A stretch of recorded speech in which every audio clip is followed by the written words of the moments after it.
नमस्कार, मैं दीपक शर्मा, मेरे यूट्यूब मंच पर आपका स्वागत है। दोस्तों, ईरान में जिस तरह से हालात बेकाबू होते जा रहे हैं वैसे वैसे जंग का अंदेशा बढ़ता चला जा रहा है और आज ईरान और अमेरिका के बीच में डिप्लोमेटिक संपर्क टूटने से मध्य एशिया में तनाव और ज़्यादा बढ़ गया और शायद इसीलिए भारत सरकार ने आज एडवाइजरी दी है कि जितने भी अप्रवासी भारतीय या स्टूडेंट्स ईरान में हैं वो तुरंत हिंदुस्तान वापस लौटे। और दूसरी तरफ ट्रंप ने आज मिलिट्री ऑप्शंस को लेकर बैठक करी और साथ ही साथ जो सबसे खतरनाक B-2 बॉम्बर लड़ाकू विमान है उनको मध्य एशिया की तरफ रवाना किया। और यहां पर मैं एक चीज़ अंडरलाइन करना चाहूँगा कि ये वही B-2 बॉम्बर लड़ाकू विमान है जिन्होंने पिछली बार ईरान में स्ट्राइक करी थी।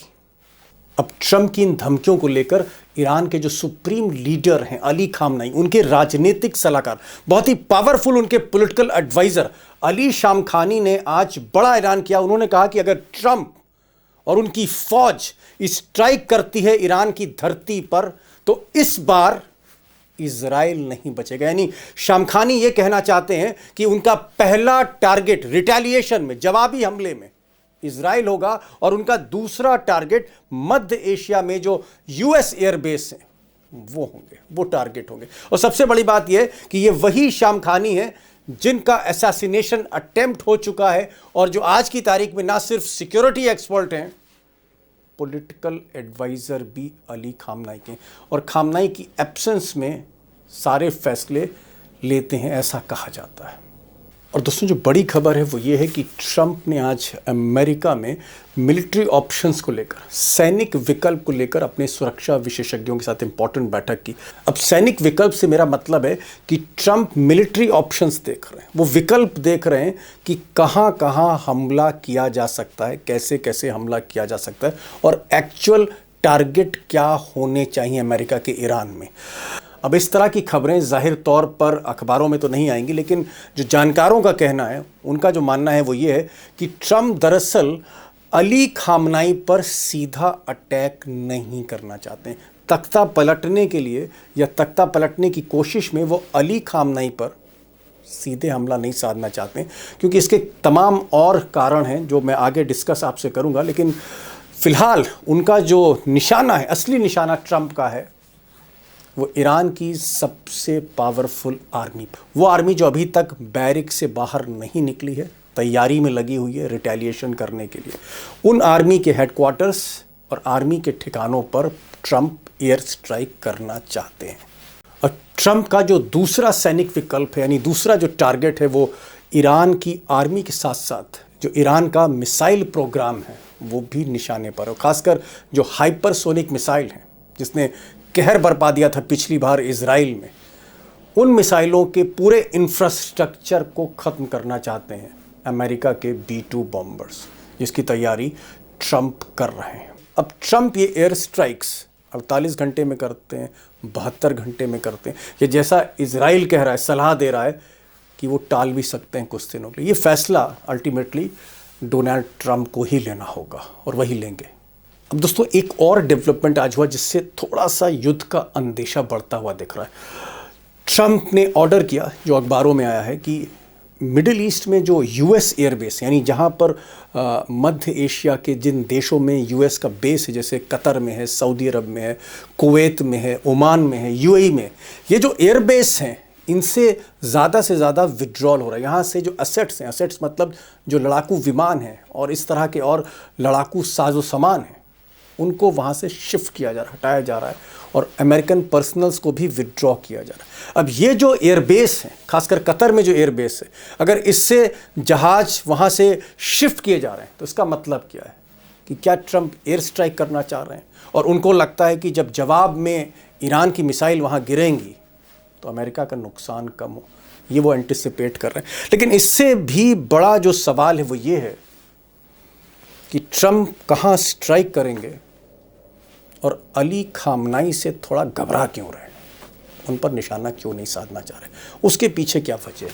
अब ऐसे बहुत से पहलू हैं जिनकी गहराई में मैं जाना चाहता हूँ और आज इसीलिए मैंने अमरीश मिश्रा साहब को बुलाया है।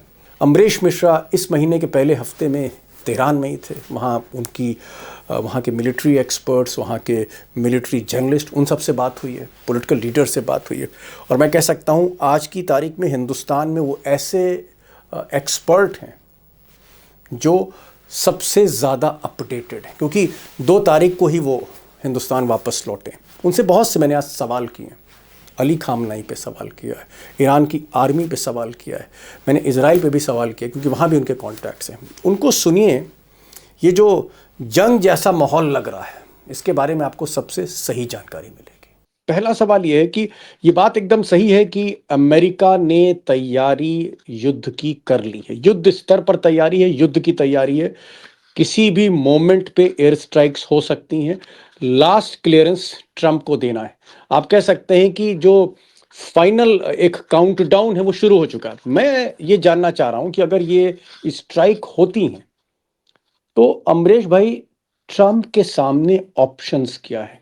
क्या जिस तरह से वेस्टर्न मीडिया कह रही है, ट्रंप जो ईरान के सुप्रीम लीडर हैं अली खामनाई, उनको टारगेट करेगी, या उनके टारगेट न्यूक्लियर फैसिलिटीज़ पर होंगे, या उनका टारगेट आर्मी होगा, या उनका टारगेट पैरामिलिट्री होगा?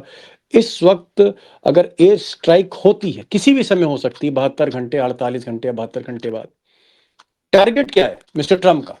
देखिए, अली खामनेई साहब के ऊपर तो टारगेट मेरे ख्याल से अभी अमेरिका नहीं करेगा, ओके। क्योंकि अभी नहीं करेगा, क्योंकि सबसे बड़ी बात यह है कि वो शियाओं के तो धर्मगुरु के रूप में हैं, पॉलिटिकल लीडर भी हैं, लेकिन करोड़ों सुन्नी भी उनको मानते हैं, खासतौर पे जो ओके। उन्होंने अमेरिका और फिलिस्तीन के सवाल पे स्टैंड लिया।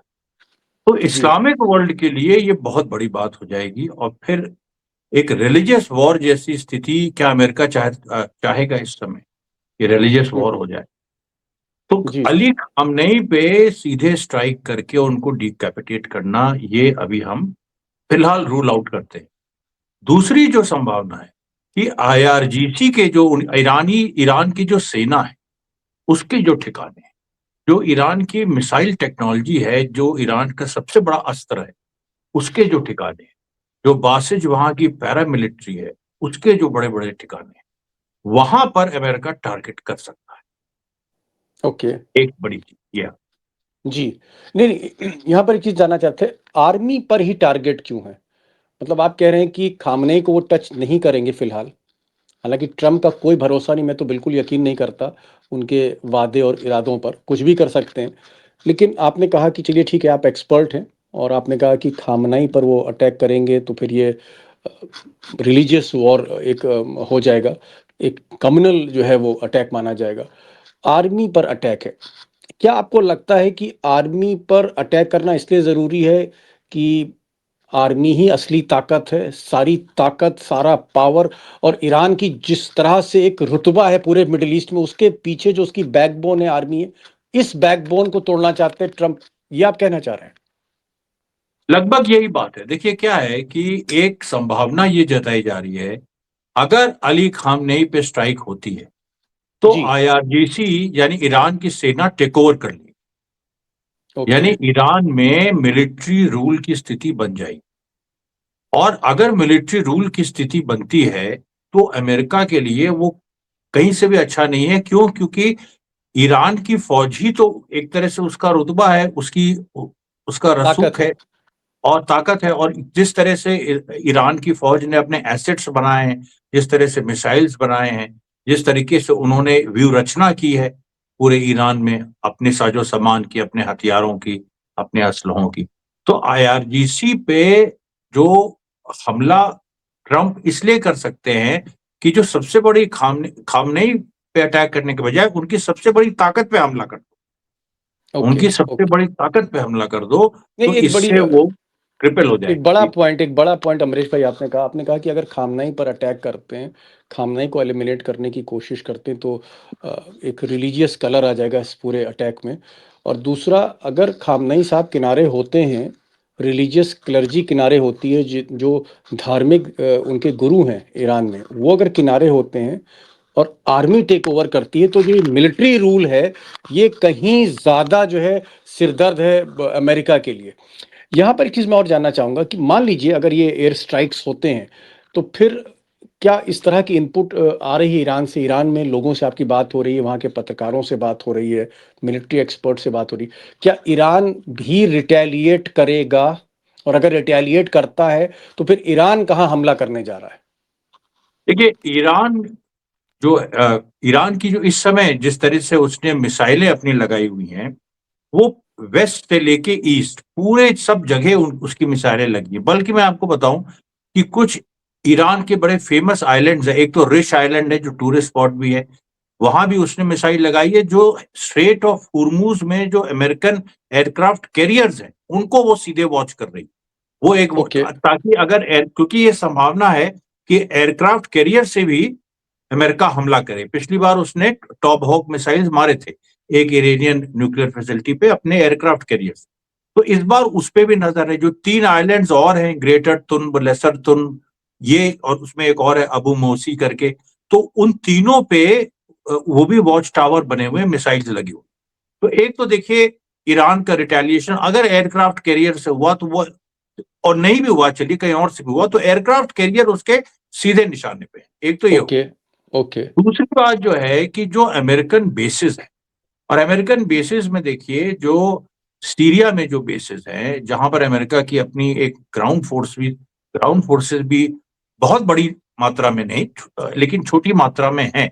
और उसकी जो मिसाइल्स हैं और उसके जो एफ, सबसे बड़ी ताकत अमेरिका की क्या है इस समय? F-15 और F-35, जिसको अमेरिका कह रहा है कि हमारे पास वो टेक्नोलॉजी है कि हम इनको अदृश्य कर देंगे। एक्चुअली यही शब्द उन्होंने यूज किया, गोश्त भूत बना देंगे। हमारे पास वो टेक्नोलॉजी है कि ईरान का रडार पकड़ ही नहीं पाए ये, और इसी से हम स्ट्राइक करेंगे। तो अब जब अमेरिका के पास ये जो जहाज है, ये कहाँ है? ये सीरिया में है, ये कतर में है, सऊदी अरेबिया में कुछ है, और कुछ इजराइल के पास भी है, कुछ इजराइल के पास भी है। तो अमेरिका ये प्लान कर सकता है कि इसके कि ईरान स्ट्राइक करे उसके पहले हम 3 दिशाओं से स्ट्राइक कर दें। नॉर्थ से अमेरिकन बेसिस है, वहां से स्ट्राइक करें। सेंट्रल उससे इजराइल से स्ट्राइक करवाएं, सेंट्रल तेहरान पे, वो जो जो जो सेंट्रल एरिया है जी। तेहरान, और उधर एयरक्राफ्ट कैरियर्स है वो साउथ ईरान पे करें। तो 3 दिशाओं से ठीक। हम ईरान पे हमला करते।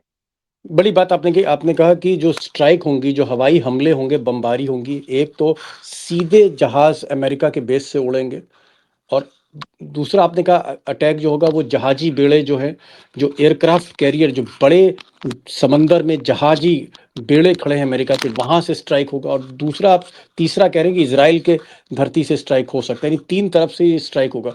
लेकिन क्या आपको लगता है, क्योंकि आप ईरान में तमाम मिलिट्री एक्सपर्ट से मिले, इसी महीने आप ईरान में थे, उनके मिलिट्री एक्सपर्ट से मिले, उनके पत्रकारों से मिले और तमाम इन लोगों से मिले, पॉलिटिशियन से मिले, क्या ईरान की जो हाइपरसोनिक मिसाइल्स हैं, फतेह है या और जो है, जिसकी स्पीड बहुत ही ऐसा बताया जाता है कि 5 गुना 10 गुना ज़्यादा स्पीड है स्पीड ऑफ साउंड से, ये मिसाइल हाइपरसोनिक मिसाइल, क्या इसराइल के पास, यूएस के पास टेक्नोलॉजी है जो इन मिसाइलों को रोक सके? ईरान के पास जो मिसाइलें हैं। देखिए, ईरान का जो तरीका है लड़ने का, और जिसकी वजह से जून में भी दिखाई पड़ा था, वो मिसाइल जब अपनी मारते हैं, जब अपनी मेन मिसाइल मारते हैं, उसके पहले वो एक साथ एक स्वॉर्म छोड़ते हैं। स्वॉर्म मतलब जैसे आप देखिए चिड़ियों का झुंड होता है। तो मतलब खूब ईरान सारे क्या ड्रोन छोड़ करेगा? दिए।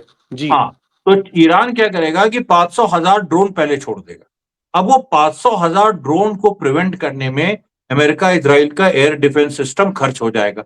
उसके बाद वो फतेह मारेगा, उसके बाद वो खुर्रम शहर मारेगा। मैक 15 15,000 किलोमीटर की रफ्तार की, जो पर आर की रफ्तार से, जो 10,000 15,000।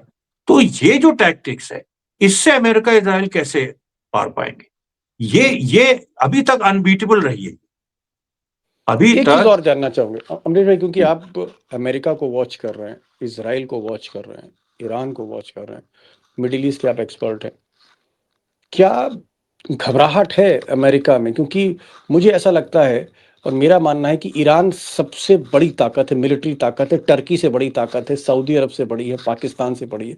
एक ऐसी ताकत है जो मैं कहूँगा कि हिंदुस्तान, और अगर आप चाइना और रशिया और अमेरिका को किनारे कर दें, तो 7वें 8वें पायदान पर ईरान खड़ा, और खासकर ये जो हाइपरसोनिक मिसाइल टेक्नोलॉजी, उसमें तो उसका कोई जवाब नहीं। क्या थोड़ी सी घबराहट भी है अमेरिका को कि ये भाई तालिबान नहीं है, ये वेनेजुएला नहीं है, ये इराक नहीं है, ये ईरान है? क्या ईरान को लेकर एक फुल फ्लेजेड वॉर, एक सीधा बड़ा युद्ध, इसमें रिस्क लेंगे मिस्टर ट्रम्प? देखिए, इसमें दोनों चीजें, इसमें ट्रम्प के लिए बहुत बड़ा अवसर भी है, ये दिखाने के लिए कि हमने मिडिल ईस्ट की सबसे बड़ी पावर को ढा दिया, अब तो कुछ कोई उस ऑपोजिशन नहीं रहेगा मिडिल ईस्ट में। और ये जो अवसर है ये उनको लेकिन यही उनकी सबसे बड़ी चिंता भी है, क्योंकि उनको लग रहा है कि अगर ये लड़ाई बढ़ गई या तुरंत कुछ स्ट्राइक्स में तय नहीं हुई तो हमें लेने की देने पड़ सकती है। इसीलिए ट्रंप यूरोपियन देशों से बयान दिलवा रहे हैं, ऑस्ट्रेलिया से बयान दिलवा रहे हैं, और वो एग्रेसिव बयान, वो ऐसे बयान हैं कि मतलब यूरोपियन देश और ऑस्ट्रेलिया जैसे देश भी अगर युद्ध बढ़ता है तो वो ज्वाइन करें इस युद्ध को। सारे ये जो जर्मनी, फ्रांस, इंग्लैंड, ऑस्ट्रेलिया, ये सब ज्वाइन करें, केवल अमेरिका इजराइल तक न रह जाए मामला, इसकी भी वो तैयारी कर रहे हैं। तो वो घबराहट तो है, इसीलिए इतनी बड़ी तैयारी कर रहे हैं। ओके, एक चीज और पूछना चाहूंगा कि क्या आपको लगता है कि इस पूरे मामले में सऊदी अरब है या टर्की है या फिर बाकी जो इस्लामिक वर्ल्ड है, मिडिल ईस्ट की जो कंट्री हैं, खासकर जो कुवैत, बहरीन, ओमान, ये सारे देश, इजिप्ट भी इसमें है, लेबनान भी है, क्या ये देश ईरान के पीछे खड़े हैं या कहीं ना कहीं इन पर भी अमेरिका का दबाव है कि आप इस जंग में मत कूदिए? अमेरिका का दबाव तो इन पे है, सीधी बात है। अमेरिका नहीं चाहता है कि ये लोग कूदें, बल्कि ये अमेरिका तो ये चाहता है एक्टिवली सपोर्ट करे। अब इनके यहाँ अमेरिकन बेसेस हैं जिनका इस्तेमाल होगा ईरान पे हमले का, जब ईरान पे हमला करने पे, और इधर ईरान भी जब जवाबी कार्रवाई करेगा तो इन बेसिस को भी मारेगा। तो अब वैसी स्थिति में अरब मुल्क देखिए कहां फंस गए कि ना इधर ना उधर, और इसलिए ये लोग ये भी कह रहे हैं, अमेरिका से रिक्वेस्ट कर रहे हैं कि अभी कोई ऐसी चीज मत करो जिससे हमारी सिचुएशन ऑड हो जाए, क्योंकि फिलिस्तीन गाजा का मामला अभी भी सुलग रहा है। वहां पर ईरान, पूरे अरब जगत में, सुन्नी जगत में ईरान के लिए बहुत बड़ी सिंपैथी है, और इस सारे माहौल में बड़ा मुश्किल हो जाएगा अरब देशों के लिए कुछ भी डिसाइड करना। तुर्की पे भी यही स्थिति लागू होती है, तुर्की की भी यही स्थिति, इसीलिए तुर्की ने खुल के अमेरिकन इंटरवेंशन का, हस्तक्षेप का विरोध किया है। जी, ठीक है। बादशाहत, दोस्तों ये कह रहे हैं अमरीश साहब की बात, बादशाहत है, और चाहे वो सऊदी अरब की बादशाहत हो, कुवैत हो, कतर हो, बहरीन हो, ओमान हो, यूएई हो, ये सारी जो बादशाहत है जो कहीं ना कहीं कदमों में है अमेरिका के, ट्रम्प की, वो थोड़ा सा घबराई है कि कहीं हम ट्रम्प के साथ दिखे और उधर ईरान पर हमला हो रहा है तो जो आम आदमी है, जो मासेस हैं, जो मुस्लिम जनसंख्या है, वो फिर विद्रोह कर सकती है, उनको डर है, वो वॉर को अवॉइड करना चाह रहे हैं।